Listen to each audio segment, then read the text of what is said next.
Oppo Vivo में मानता हूँ मैं कमीशन थोड़ा ज्यादा होता है। 70% लोग ऐसे हैं जो ईएमआई पे लेते हैं और कस्टमर आता है जिसको ऑनलाइन पे ज्यादा ट्रस्ट नहीं होता। प्राइसेस काफी हाई हो चुके हैं। गाइज ये वाली वीडियो आप स्पेशल समझ सकते हो।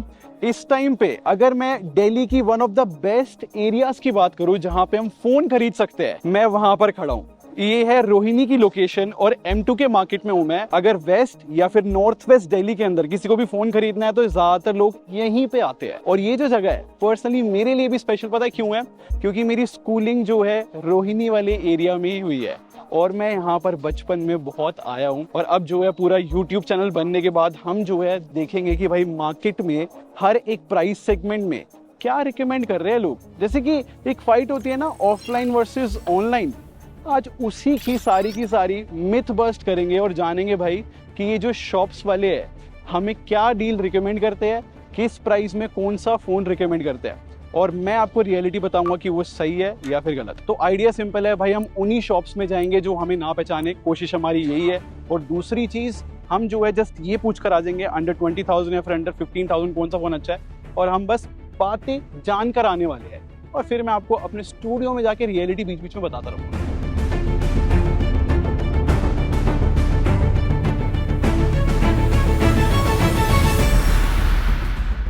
वैसे गाइस सोचने वाली बात ये है कि एक ही जगह पे इतनी सारी शॉप है, इसका मतलब आप इमेजिन कर सकते हो कि कितने लोग जो है ऑफलाइन फोन खरीदना पसंद करते होंगे।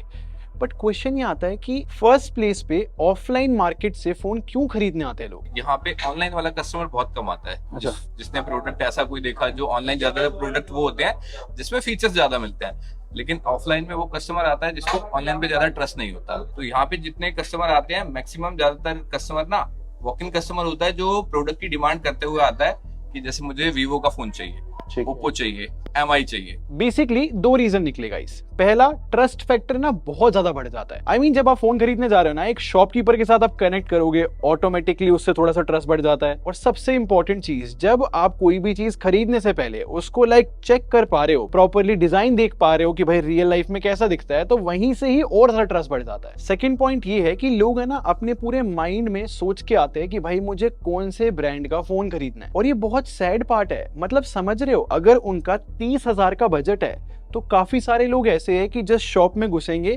उनका favourite brand for example Samsung है तो बोलेंगे मेरे को सैमसंग का फोन दिखा दो 30,000 का, और वो लेकर बाहर आ जाएंगे। और बहुत सारी शॉप्स में बात करने के बाद मुझे ये भी समझ में आया कि लेगेसी ब्रांड बहुत चलते हैं भाई ऑफलाइन मार्केट में, जैसे कि सैमसंग और मोटरोला।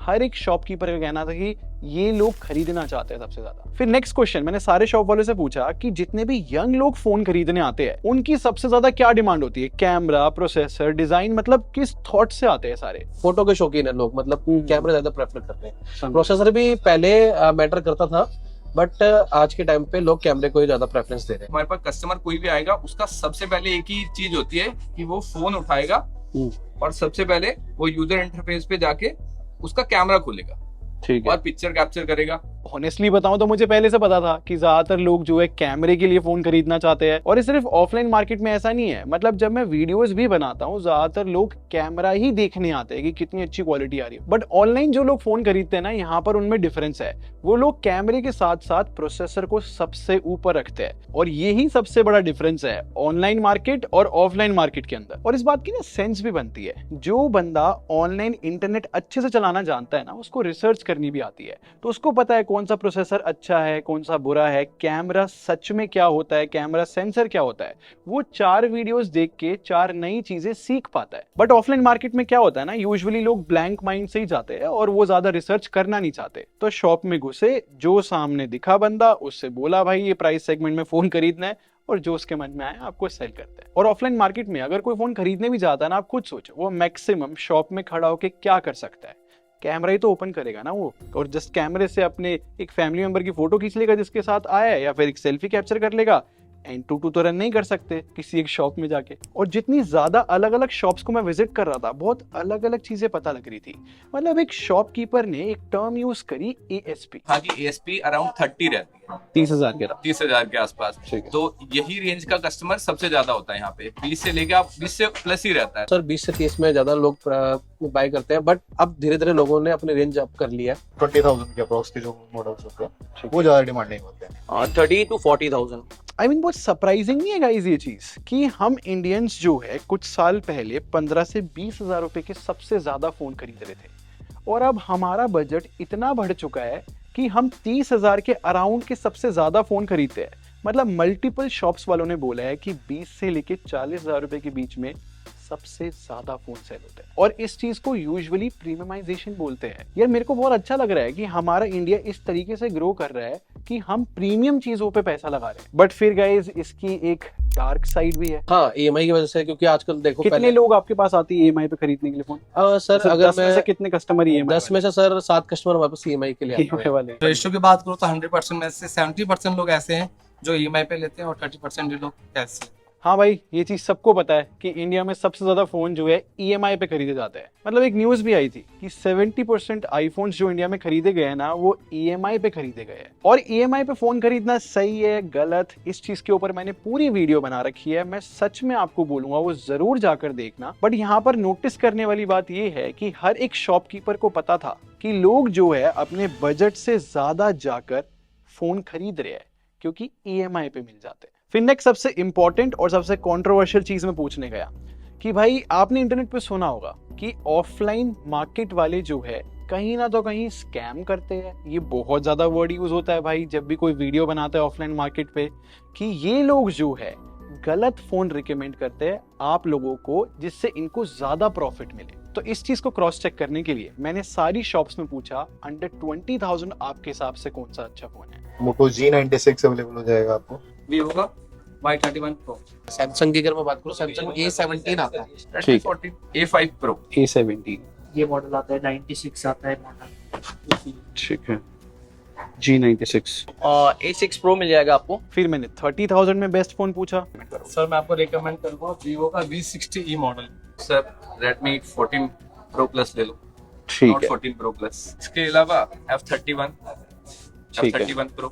तो OnePlus में आप प्रेफर करेंगे OnePlus Nord 5। OnePlus Nord 5 के अलावा अगर मैं सजेस्ट करूंगा तो Realme के अंदर एक काफी अच्छा फोन लॉन्च हुआ है, Realme 16 Pro। V सीरीज आ जाती है आपको वीवो V30। ओप्पो में F31 Pro Note 5 अवेलेबल हो जाएगा। OnePlus Nord 5। और मैंने 15,000 में भी पूछा। 50 और एक इसी के साथ में ना मोटरोला के अंदर आने का आपको अंडर 15,000 की रेंज में कम प्राइस में, मतलब सारे फीचर्स वगैरह काफी एडवांस मिलेंगे आपको इसके अंदर। Moto G57 power. जी, सैमसंग में ये ऑप्शन आता है आपका A06।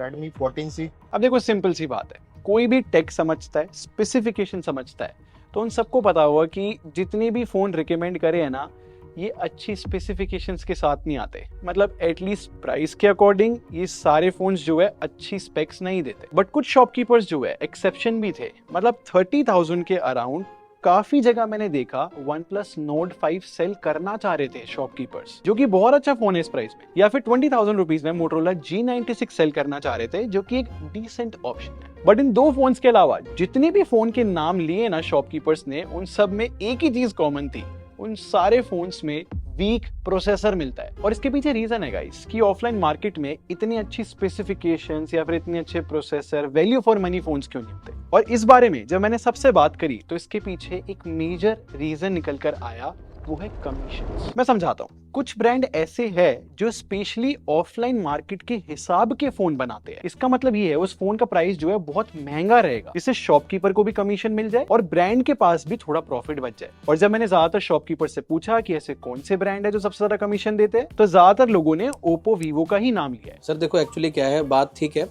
जो मोटरोला है, OnePlus है, ये थोड़ा सा कमीशन कम रखते हैं। ओप्पो वीवो में मानता हूँ मैं कमीशन थोड़ा ज्यादा होता है। और यही रीजन है कि आपने देखा होगा ओप्पो की F सीरीज आती है जिसको ऑनलाइन इतना प्यार नहीं मिलता, इनफैक्ट हेट मिलती है कि अच्छा प्रोसेसर नहीं है, बहुत एक्सपेंसिव फोन है अपने प्राइस के अकॉर्डिंग। या फिर वीवो की Y सीरीज आती है, उसको भी सेम हेट मिलती है। मतलब ऑनलाइन जनता इन दोनों सीरीज वाले फोन्स को हेट करती है कि ये वैल्यू फॉर मनी नहीं है। बट रियलिटी अपोजिट है। मतलब ऑफलाइन मार्केट वालों को ये दोनों सीरीज के फोन सही लगते हैं भाई, तभी हर साल जो है ओप्पो की F सीरीज और Y सीरीज सेल होती ही होती है, चाहे इंटरनेट पे कितनी भी हिट मिले। और ये कमीशन वाली बात कहीं ना तो कहीं ज्यादातर लोगों को पहले से पता थी, लेकिन मुझे एक बहुत इंटरेस्टिंग चीज और पता लगी। आप जितने भी ये फोन के शोरूम देखते हो ना, हर एक ब्रांड जो है अपना एक सेल्स पर्सन इन शॉप में रखता है। मेरे स्टोर में कौन से ब्रांड का जो प्रमोटर है, आप किससे डील कर, तो जो ब्रांड का प्रमोटर है सबसे पहले वही फोकस रहता है कि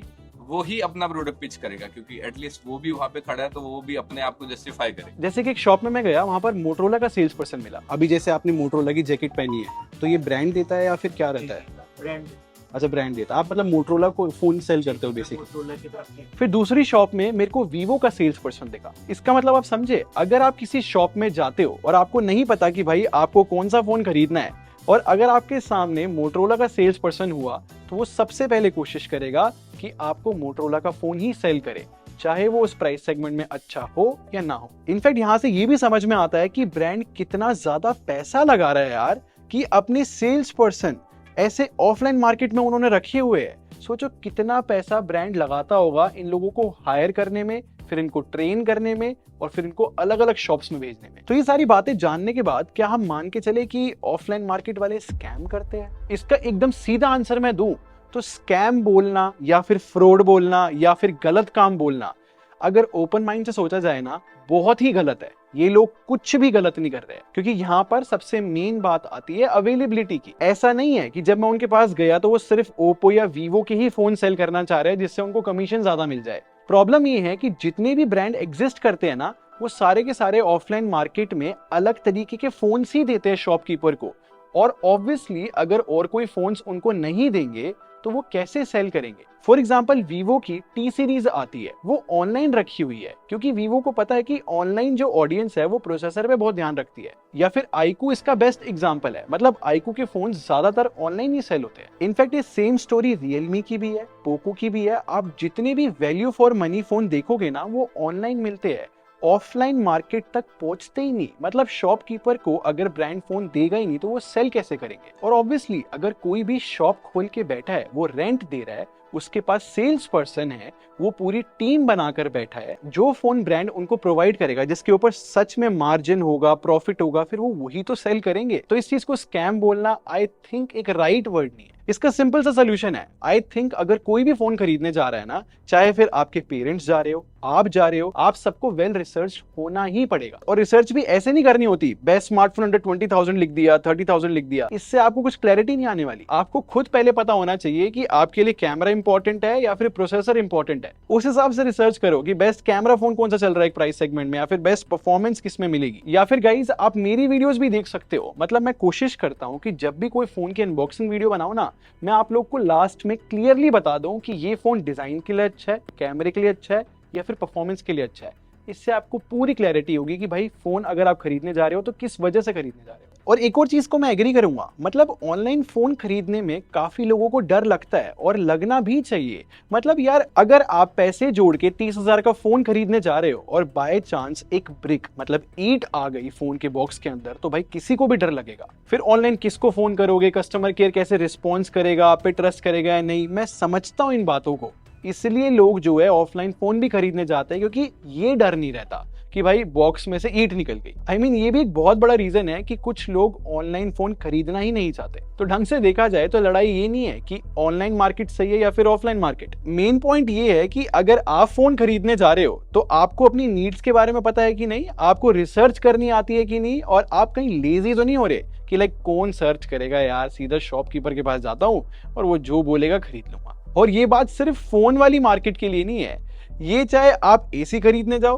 फ्रिज खरीदने जाओ, गाड़ी खरीदने जाओ, हर एक जगह पे एप्लीकेबल है बात। रिसर्च तो भाई आप ही को करनी पड़ेगी, क्योंकि स्मार्ट लोगों की ही दुनिया बची है। और लास्ट में बोलूंगा भाई, बहुत मजा आया ऑफलाइन मार्केट को विजिट करके, बहुत नई चीजें पता लगी, और जितने भी शॉपकीपर्स थे उन्होंने बहुत सपोर्ट दिखाया इस वीडियो को बनाने के लिए, और उन सबको भी भाई थैंक यू। और अगर आप कंफ्यूज हो कि EMI पे फोन खरीदना सही है या फिर गलत, तो आप ये वाली वीडियो देखना, बहुत हेल्प होगी।